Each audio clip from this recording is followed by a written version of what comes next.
यमुना में व्याप्त प्रदूषण और घाटों की पौराणिकता से हो रहे खिलवाड़ को लेकर यमुना भक्तों में रोष व्याप्त है। इसी को लेकर विश्व धर्म रक्षक दल के विजय चतुर्वेदी ने यमुना भक्तों के साथ जल संसाधन मंत्री स्वतंत्र देव सिंह से मुलाकात की और उन्हें यमुना की दशा बताते हुए यमुना को स्वच्छ करने की भी अपील की। विश्व धर्म रक्षक दल के विजय चतुर्वेदी ने यमुना की दशा बताते हुए कहा, जनपद मथुरा श्री कृष्ण का जन्म स्थान है और यमुना जी उनकी पटरानी वेदों और शास्त्रों में वर्णित हैं। देश विदेश के करोड़ों श्रद्धालु यमुना का उत्सव मनाने के लिए मथुरा आते हैं। श्रद्धालु अपनी आंखों के सामने गंदे नालों के जल को सीधे यमुना में गिरते देखते हैं तो उनकी भावनाओं पर गहरा आघात पहुंचता है। इसी गंदे नाले जनपद मथुरा में लगभग 207 MLD प्रदूषण जल रोज यमुना में गिरता है और सरकार 70 MLD के सीवर ट्रीटमेंट प्लांटों पर 2019 से 2021 तक 500 करोड़ रुपए नमामि गंगे प्रोजेक्ट के तहत खर्च कर चुकी है। उसके बाद भी नतीजा आज तक शून्य ही रहा। सीवर ट्रीटमेंट प्लांटों के जल को शोधन करने की क्षमता भी अधिक नहीं है। केवल 40% जल को ही सीवर शोधित कर पाते हैं। उन्होंने ये भी कहा कि उत्तर प्रदेश में एक बूंद भी शुद्ध यमुना जल उपलब्ध नहीं है। यमुनोत्री से लेकर इलाहाबाद संगम तक यमुना का सफर लगभग 1365 किलोमीटर है तथा सैकड़ों गंदे नाले सीधे यमुना नदी में गिरते हैं। 1365 किलोमीटर तक यमुना का शुद्धिकरण करने के लिए उचित समय और अधिक धनराशि की आवश्यकता है, जिससे इसमें सुधार किया जा सकता है। दशकों बीत जाने के बाद भी यमुना की स्थिति वैसी की वैसी बनी है। करोड़ों रुपए खर्च हो चुके हैं, लेकिन बावजूद उसके भी यमुना जस की तस बनी हुई है।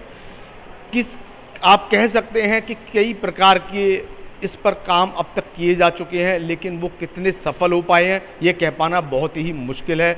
समूचा ब्रज अब तक इसके लिए एकजुट नहीं हो पाया है। सभी पार्टियां अपनी तरफ से हर बार वादे करती हैं और अलग अलग संगठन इस पर दावे करते हैं कि हम यमुना के लिए काम कर रहे हैं। उधर दूसरी तरफ आप देखेंगे योगी आदित्यनाथ जो कि सूबे के मुख्यमंत्री हैं, पिछले 2 दिन से मथुरा में ही थे। ब्रज के मंदिरों में दर्शन कर रहे थे और वो ब्रज के ब्रजवासियों को गौरवान्वित कर रहे थे। ब्रज में इस तरीके का उत्साह देखने को मिल रहा था, लेकिन सवाल फिर यहीं लौटकर आ जाता है कि क्या पूरे ब्रज की कल्पना की जा सकती है यमुना के बिना, और यमुना का शुद्धिकरण कब तक हो पाएगा? ये पीड़ा यमुना भक्तों में अभी तक मन में घर किए हुए है। इसी के सिलसिले में कुछ यमुना भक्त हाल ही में 7 तारीख को जल संसाधन मंत्री स्वतंत्र देव सिंह के साथ मिले और यमुना की पीड़ा उन्होंने जाहिर की और उनसे बात करते हैं कि क्या है उनका कहना और किस तरीके के आश्वासन जल संसाधन मंत्री ने उनको दिए हैं।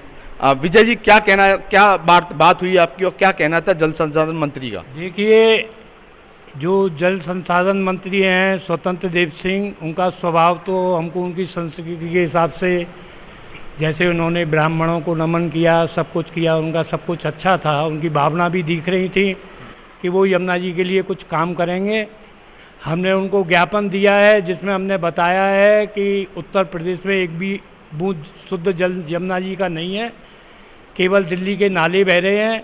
फिर हमने उनसे कहा कि आप तीर्थ की मर्यादा को बनाने के लिए कम से कम ऐसा हो जो नाले ब्रिजमंडल क्षेत्र में गिर रहे हैं सीधे, और देश विदेश से यात्री जो आते हैं उनकी भावना उनको देखकर आहत होती है।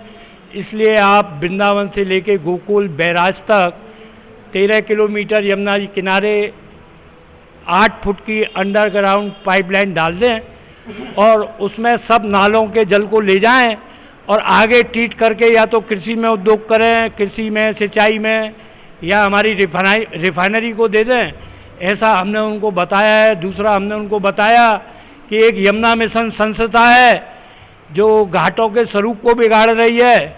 घाटों की सीढ़ी के आगे उन्होंने 30 फुट ऊंची दीवार बना दी है और दीवार बनाने के बाद में घाटों को तो गंदे तालाबों में तब्दील कर दिया है और सैकड़ों एकड़ गोचर भूमि पर भूमाफिया कब्जा किए हुए हैं। आज तक कोई कार्रवाई नहीं हुई है और यहाँ का जो लोकल प्रशासन है वो चुप बैठा हुआ है। तो उन्होंने हमसे ये कहा कि हमारे 2-3 चक्कर आपके मथुरा में लगेंगे, और हम भी गए थे मथुरा में, तो हम नाव में घूमे थे तो हमको नाव में थोड़ी बदबू लगी थी। और ये भी बताया था कि नमामि गंगे 500 करोड़ रुपए खर्च कर चुकी है। मैंने कहा उसका नतीजा तो सुन्नी हुआ है, और उसमें यमुना जी का जो नमामि गंगे में पैसा 500 करोड़ रुपए लगाया, तो यमुना जी में तो कोई पैसा लगा नहीं है। अब वो पैसा लगाए, यहाँ के पाइपलाइन डाले हैं, तो उन्होंने कहा कि अभी तो हमारी आपकी पहली मीटिंग है, हम आपको मथुरा में आप गांव-गांव में एक एक आप टीम बना लीजिए, तो हम कुछ न कुछ करेंगे।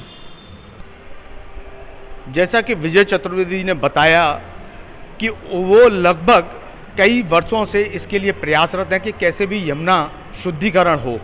हालांकि राजनीतिक पार्टियां या धार्मिक या कहें पर्यावरण के को लेकर पूरा ब्रज मंडल एक नहीं हो पा रहा है कि यमुना को शुद्ध कराया जा सके। तीनों दृष्टियों से यमुना बहुत महत्वपूर्ण हो जाती है, लेकिन सवाल अब भी बने हुए हैं जस के तस कि यमुना शुद्ध कब और कैसे हो पाएगी। हालांकि उत्तर प्रदेश के मुख्यमंत्री योगी आदित्यनाथ ने कल हुई मीटिंग में ये दिशा निर्देश जारी किए हैं और वो उन्होंने इस पर विषय को गंभीरता से समझते हुए ये भी आदेश किए हैं अधिकारियों को कि इस पर वो कोई ठोस कार्रवाई रणनीति बनाएं, जिससे कि यमुना में जाने वाला कचरा और नालों के लिए कोई अच्छी से व्यवस्था हो सके और यमुना शुद्ध हो सके। इसके बाद वो हरियाणा ब्रजमंडल में साफ हो जाने के बाद वो हरियाणा और दिल्ली की सरकार के साथ बात भी करेंगे और इसका यमुना को शुद्ध करने का उनका कुछ विचार अब बनने लगा है। अपने साथी प्रतीक के साथ मैं सचिन, देखते रहिए G9।